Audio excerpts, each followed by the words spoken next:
Right now on News 4, McCoy at the microphone. My main focus is here with my teammates. His answers to questions about an assault at his home. Coupon controversy. My life's destroyed over a coupon. How a fired dollar store manager says the company is to blame. And rolling for rights. Access is a civil right. Access is a human right. Hear the mission this march hoped to accomplish today. Live in high definition, this is Western New York's news leader. Now, News 4 at 11. And we begin with breaking news from Buffalo's Fruit Belt tonight. Good evening, everyone. Buffalo police say 2 people were shot on Grape Street tonight. This is outside the same house where a woman and her toddler grandson were shot and killed earlier this month. News 4's Shannon Smith is live on Grape Street for us tonight. Shannon.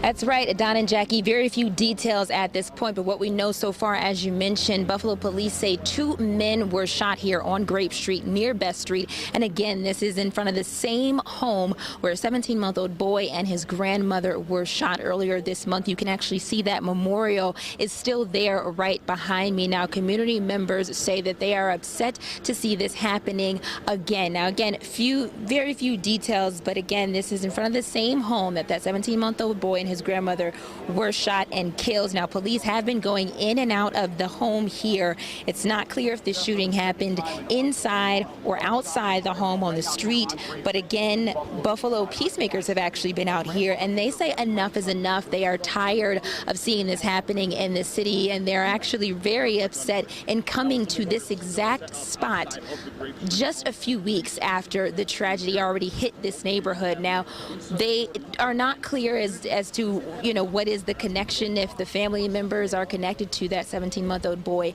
and his grandmother. But again, Buffalo peacemakers say enough is enough. I just spoke with them, and here's what some of them had to say. To come back to the same scene almost not even 2 weeks ago, we're tired. The city needs to put an outcry to whoever's doing these shootings to tell them to turn itself in. We don't need this type of retaliation or anything like that in our city. It's just crazy. Now, Buffalo peacemakers are also just calling out, and they're crying out really to the community at this point. They tell me to tell people, if you see something, say something, because again, there hasn't really been much information leading up to any arrest of the suspects in the case of the 17-month-old boy and his grandmother. Now, Buffalo police say the 2 men shot here appear to have non-life-threatening injuries, but we will continue to update you on their condition as we get more information. For now, live on Grape Street, Shannon Smith, News 4.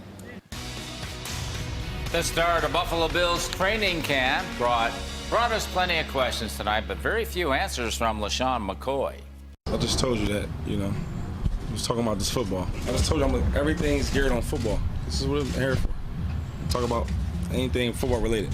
I just said it like 3 times, we're just talking about football right here. That's what it's about. LaShawn McCoy trying to focus on football when asked about a recent assault at his home. McCoy spoke publicly today for the first time since that assault. His ex-girlfriend was assaulted at his home outside Atlanta earlier this month. Delicia Cordone said a man wearing a mask told her to give back jewelry that McCoy had given her. When she refused, the man beat her in the face with a gun. McCoy has not been charged. He was asked several questions about the attack at today's news conference before the start of training camp. Right now, it's an open investigation, so I'll leave it at that. And that's what's going on right now. But right now, my main focus is here with my teammates. My team trying to build together in camp to reach our goal together, and that's a championship. And I'll let that take care of itself, and right now I'm just being support with my teammates. We will have much more on the first day of training camp, including a look at the developing situation at quarterback in about 20 minutes. And we invite you to join us next week for our Buffalo Kickoff Live Training Camp special that airs Thursday night at 7 right here on Channel 4. And tonight we're also keeping an eye on the skies. Some storms that are moving through parts of western New York. How strong are they? Where are they headed? Let's check in with Andrew Baglini. He's in for our chief meteorologist, Todd Santos. Now, Don and Jackie, the worst of these storms actually happened to our west back in Ontario. We had a lot of hail falling around the Toronto area and some gusty winds down in northwestern PA. All has been relatively quiet here around Buffalo. We saw just a few drops passing through very briefly. The bulk of the activity is centered across the southern tier, and at this point, not a whole lot of lightning showing up on our radar, just a few strikes here and there. It's mostly just very heavy rain that's passing through McKean, Potter counties, down in Chautauqua and Cattaraugus counties at this point. To the north we go, and we had a cluster of thunderstorms over Lake Ontario, a few that were brushing up the Niagara frontier earlier this evening. But the northern counties, well, the radar is clear until you get toward the Rochester area that we have a few thunderstorms. All of this part of a cold front that's been moving on through. We've got a few more showers with this disturbance back in the upper Great Lakes region. A few of those may try to work their way in here tomorrow afternoon, but we are looking to dry things out for the most part over the next couple of days. So our heavy rain across the southern tier is the focus tonight. It continues to move through very slowly. A lot of ponding on the roads and going to be a soggy overnight, but by around 4 or 5 a.m., these showers are moving out of our region. Waking up tomorrow morning around Buffalo, we should see the sunshine returning, mixing with a few clouds. It'll take a little bit longer for the sunshine to return down near the Allegheny and Potter County areas. Temperatures outside, despite that cold front, are still pretty mild. We're holding on to the low 70s here in Buffalo, some low and mid 60s across the southern tier, and the dew points are still up there as well. So somewhat mild and muggy for this Thursday night. Soaking rain to the south will dissipate after midnight. Temperatures staying in the 60s for your Friday, a mostly sunny day. Just the chance of an afternoon shower, mainly south and east of Buffalo. Now, coming up in your full forewarned forecast, we're looking ahead to the weekend when we could see some showers and when we'll see a lot of sunshine. Don and Jackie?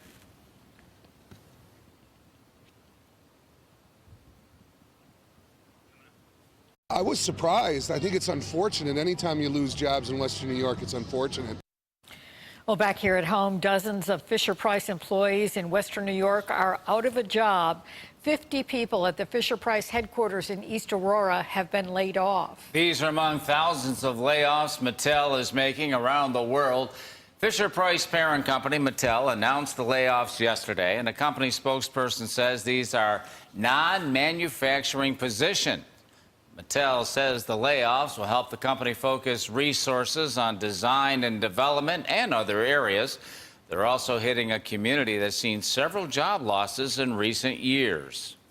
I don't know what that means actually for East Aurora, because since Mattel bought Fisher-Price, it hasn't been very much in the community since then. When the manufacturing jobs left, that was the bulk of the jobs, and when they left, a lot of people right in this town, in this vicinity, lost their jobs. So yeah, that was a big effect.